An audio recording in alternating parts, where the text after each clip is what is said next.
चलकर अपनी मांद में आराम करता हूँ। मध्य प्रदेश के जंगल में एक सियार रहता था।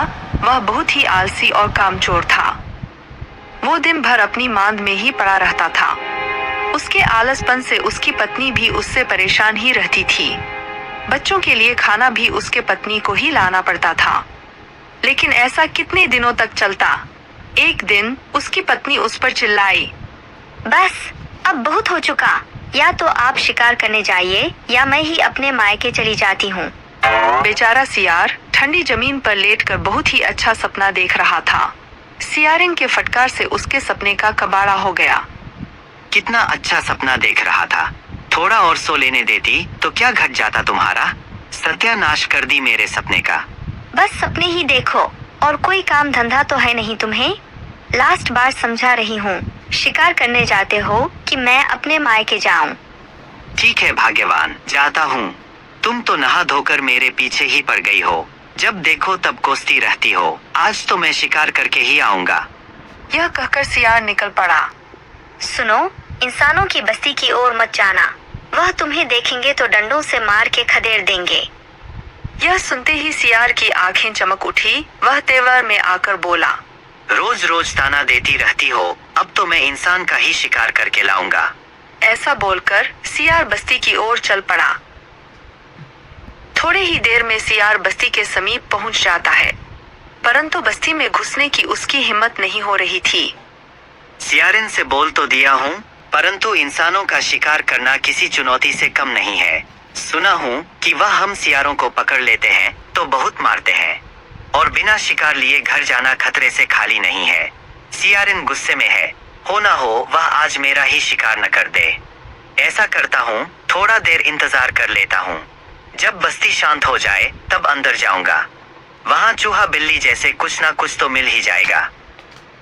कुछ ही देर में मौका देखकर जब सियार को लगा कि खतरा टल गया है, सियार बहुत ही सावधानी से बस्ती में दाखिल हुआ। जब वह चलते चलते एक घर के करीब से गुजर रहा था तो उस घर से किसी बच्चे की रोने की आवाज आ रही थी। वह सियार वही दुबककर छिप गया और सुनने लगा कि घर में बच्चे के अलावा और कोई है या नहीं। अब चुप भी हो जा शैतान, नहीं तो तुझे सियार के मांद में फेंक दूंगी। यह सुनकर सियार बहुत खुश होता है।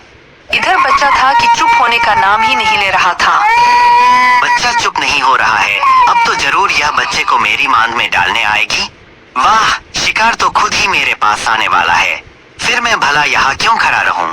चलकर अपनी मांद में आराम करता हूँ। ऐसा सोचकर सियार अपनी मांद की तरफ लौट गया।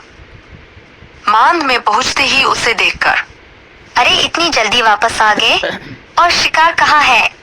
सियार ने अपनी शेखी बघाड़ते हुए कहा, शिकार पीछे से आ रहा है। तुम मुझे मामूली समझ रही थी ना? आज मैंने इंसान का शिकार किया है और वह खुद ब खुद मेरे पास अभी पहुंच जाएगा। मैं कुछ समझी नहीं। मुझे समझना सबके बस की बात नहीं है।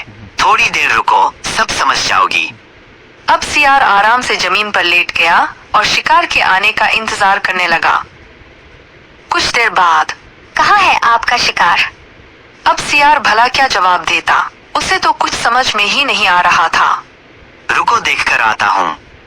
सियार फिर उसी घर की तरफ चल देता है जहाँ बच्चा रो रहा था।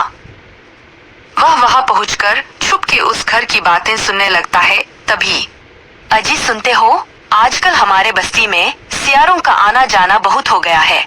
कहीं किसी दिन हमारे बच्चे को उठा ना ले जाए।